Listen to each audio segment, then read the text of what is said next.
Hi, Bob Price here. This is the longer version of controlling your outcome that the short gave you an introduction to. We will go into more detail here.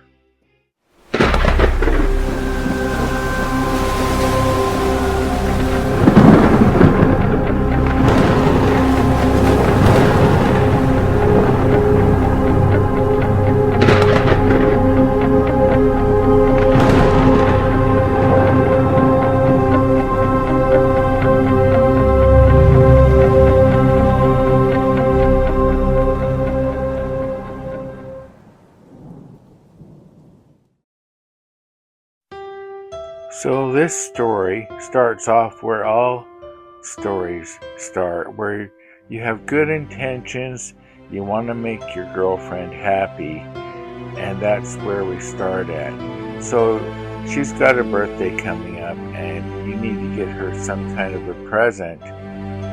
And so you're thinking, what should I get her? And that's when you come up with this idea to give her this pen. So you start thinking about this pen and you think, yeah, it's a great idea. She's going to love it.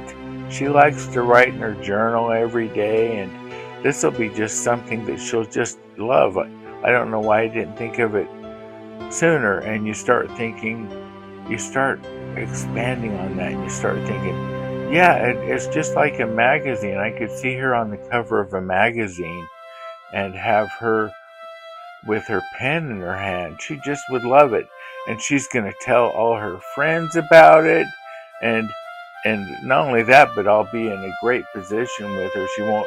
It'll put me where she's talking with me about her friends. I mean, to her friends, and telling her how happy she is with the present.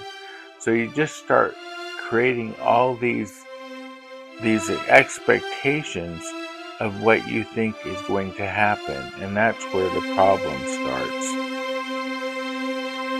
Okay, let's look at a diagram, and this shows, so you've got the creation step, and you're building up all this anticipation of how she's going to react. And so that's the creation stage.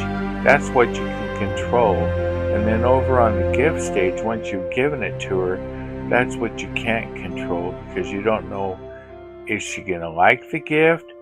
You're assuming that she's going to like the gift, and that's why it just keeps going up. And it's going to be the best thing ever. But you realize, but you're opening yourself up, because the reality is she may not like the gift.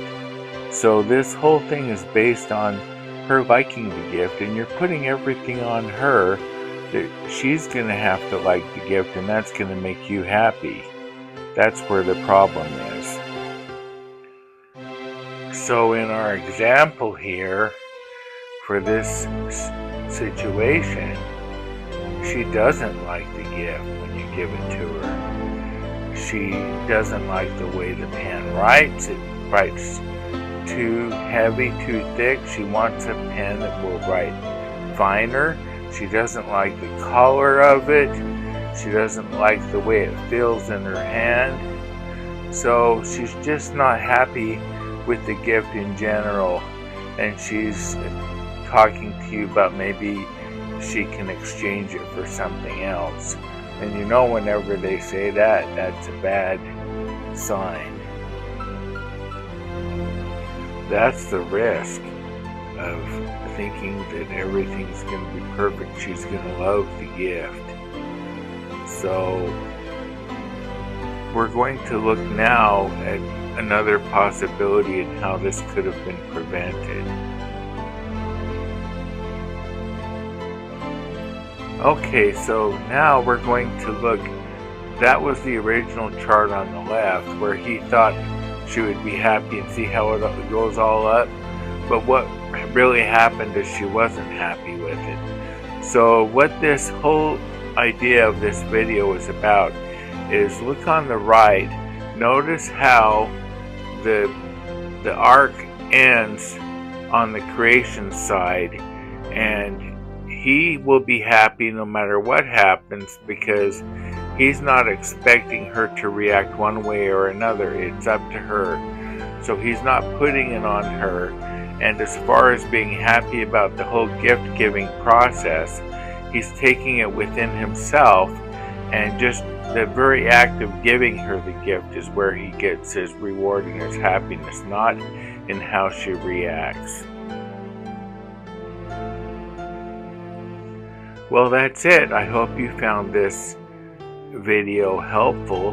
And so next time you're going to be giving a gift to somebody, just focus on appreciating the gift giving process, and don't worry about how the receiver receives the gift. If they don't like it, even if they want to exchange it for something else, that's all good, because the whole reason why you gave them the gift in the first place was to make them happy, right? So whatever they want to do is what they want to do. Anyway, I hope you have a good evening, morning, whatever it may be, and I'll talk to you on the next one.